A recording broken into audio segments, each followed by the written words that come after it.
I am primary candidate for case number 2.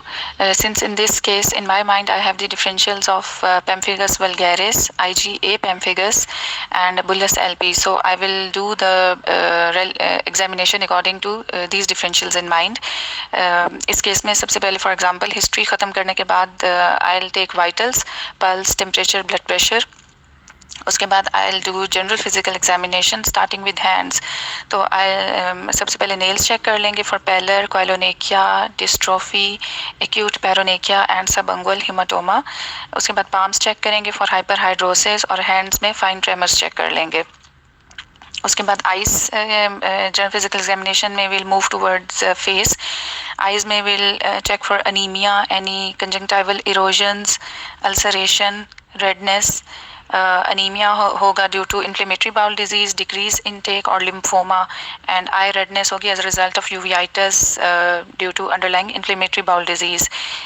Nose nasal mucosa check कर लेंगे for erosions, crusting, keeping in mind the pemphigus vulgaris.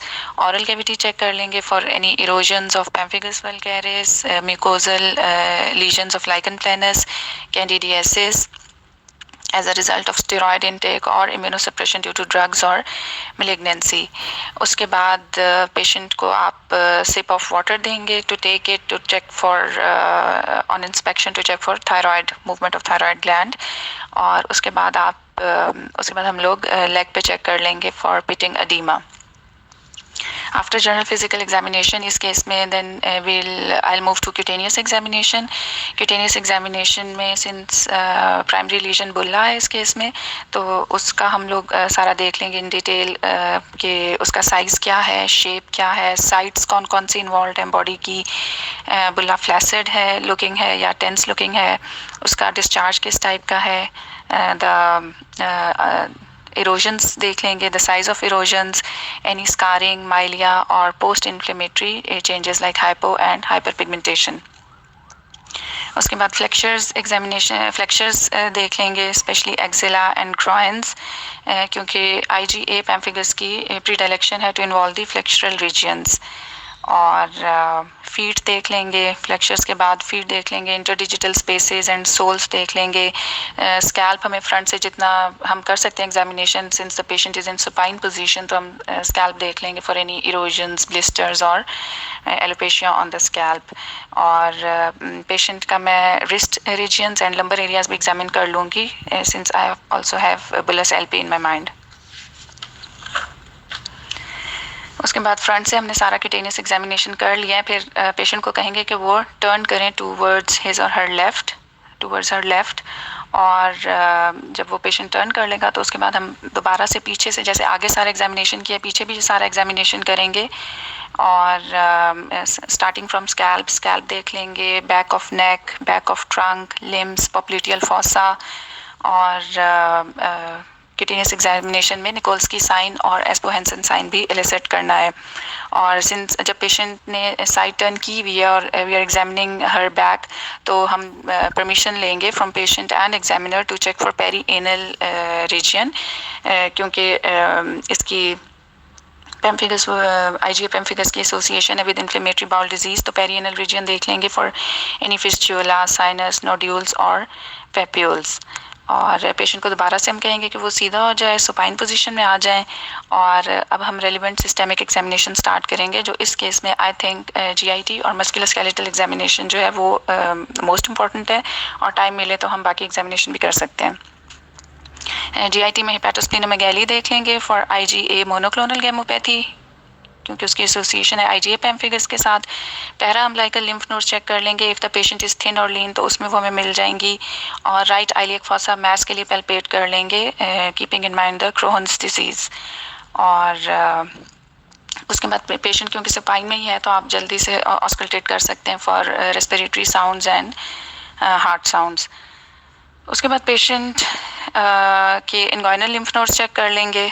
और I'll move towards musculoskeletal examination since pemphigus vulgaris.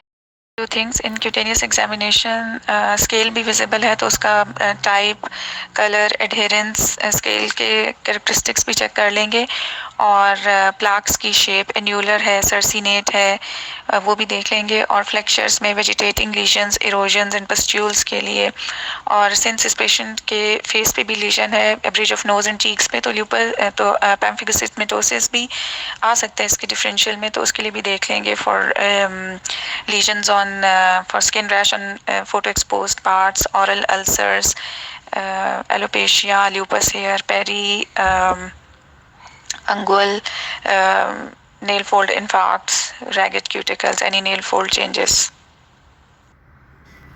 Examination of hand, there is erythematous patch and plaque involving the dorsum of the hand and the fingers, and also the distal end of the finger, with light scaling at the margin.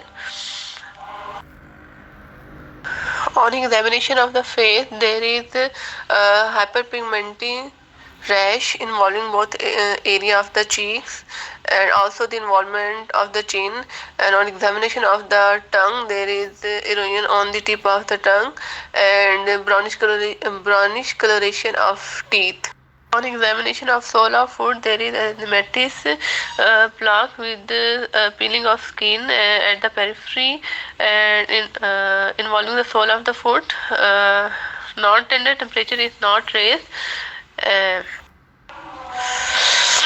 On examination of leg, there is erythematous patch involving some crusted lesions and erosion and light scaling at the periphery, and there is also a large bulla present on the medial malleoli on the right side of the foot, which is 2 into 2 centimeter in large.